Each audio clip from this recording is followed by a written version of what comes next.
सरस्वती जी को मना करके अयोध्या में भेजा और अयोध्या में जाकर के सरस्वती जी ने मंथरा के बुद्धि को बिगाड़ दिया। देखो केवल एक की बुद्धि बिगड़ी और कितने विपत्ति पूरे अवध पर आ गया। राम को बन जाना पड़ा, माताएं को विधवा होने पड़े, अवध का पालक चला गया, चक्रवर्ती सम्राट जैसे राजा जो सुर संग्राम जीता था उन्हें भी दुनिया छोड़ करके जाना पड़ा। जो साक्षात लक्ष्मी थी आज अवध को छोड़ करके वन में चले गई मां सीता। शेषानाग के अवतार हमारे लखन भैया भी ने अवध को छोड़ दिया। और हमारे भी परिवार में ऐसा ही होता है, एक व्यक्ति कोई खराब आ जाए या वो किसी को न समझे तो पूरा परिवार खत्म कर देता है। कई परिवारों में मैंने देखा है, बड़ा हंसता खेलता परिवार था, बड़े आनंद में रहता था, लेकिन बहू कुछ खराब आ गई, ससुर ने आत्महत्या कर लिया, सास को घर से निकाल दिया, पति पत्नी में दिन रात झगड़ा होवे। एक व्यक्ति के चलते पूरा अवध आज जहां सत्यनारायण विराजते थे उसको सत्यानाश कर दिया। कहते जहां सुमति तहां संपत्ति नाना। जब सुमति हो घर में, सबका साथ हो, जितनी संपत्ति चाहो अर्जित करो, जितना पद चाहो प्रतिष्ठा चाहो, और कुमति आ गया तो सब कुछ स्वाहा हो जाएगा।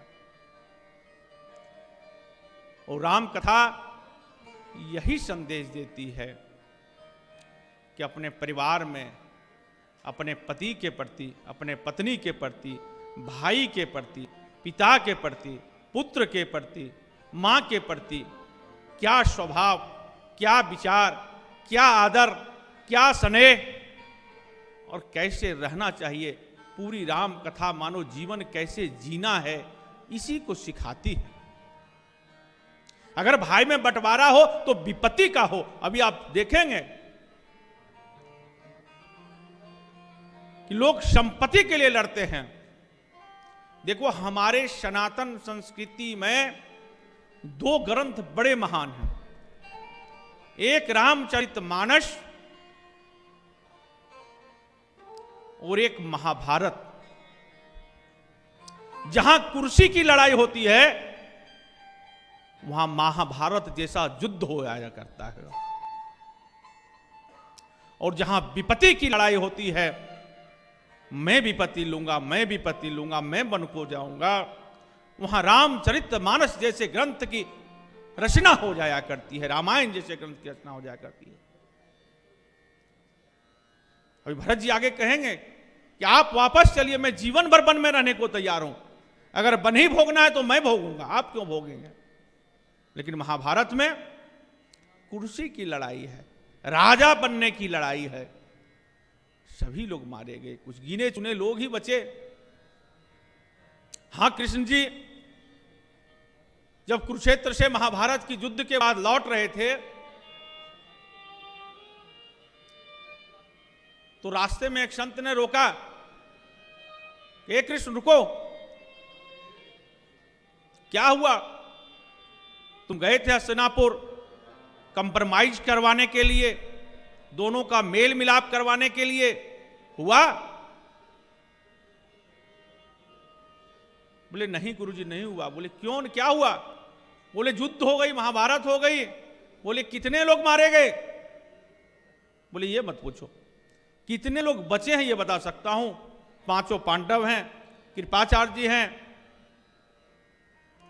गंधारी हैं, धृतराष्ट्र हैं, विदुर जी हैं, गिने चुने लोग ही बचे हैं। उस साधु ने बड़ी जोर से भगवान को फटकारा है कि भगवान आपके मन में खोट था, जहां कृष्ण जैसे लोग पंच बन के जाएं और पंचेती ना हो, यह संभव है? आपके मन में कोई न कोई खोट था और कृष्ण जवाब नहीं दे पाए। कृष्ण ने अपनी माया को फैलाया है, प्रणाम करके आगे बढ़ गया है। ऐसे रामचरितमानस जहां संपत्ति की नहीं विपत्ति की लड़ाई होती है, जहां से भगवान चले जाएं वहां जीकर क्या करें। दशरथ जी ने अपने प्राण को छोड़ दिया। 6 दिन उनके वियोग में मात्र जिए हैं वो, और सष्टम दिवस आपने देखा उनको श्राप लगा था, आद पड़ा और शरीर को अपना छोड़ दिया। उसके बाद वशिष्ठ जी को खबर हुआ है कि आज अयोध्या का पालक, अयोध्या का मालिक, अयोध्या का राजा, चक्रवर्ती सम्राट हमारे नाथ नहीं रहे।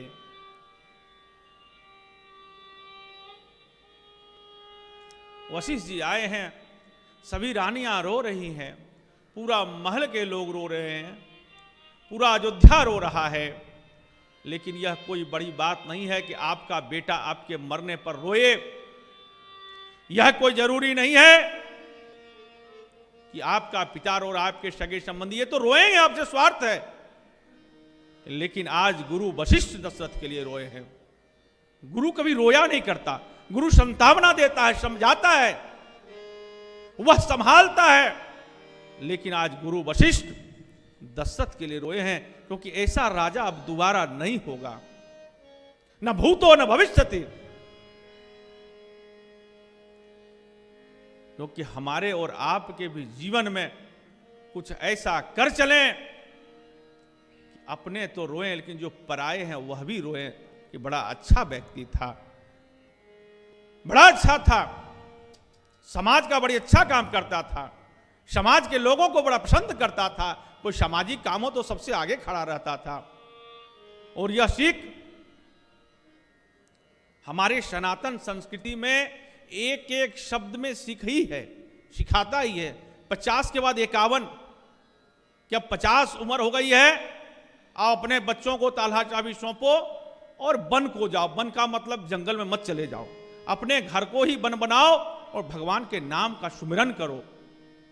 51 आप पंजाबी में भी बोलोगे तब भी मन लगेगा 51 में, लगता है कि नहीं? तो हमारे सनातन संस्कृति में एक एक शब्द सीख देती है। हम सीख पाए तो सीखें, नहीं सीखें तो नहीं सीखें।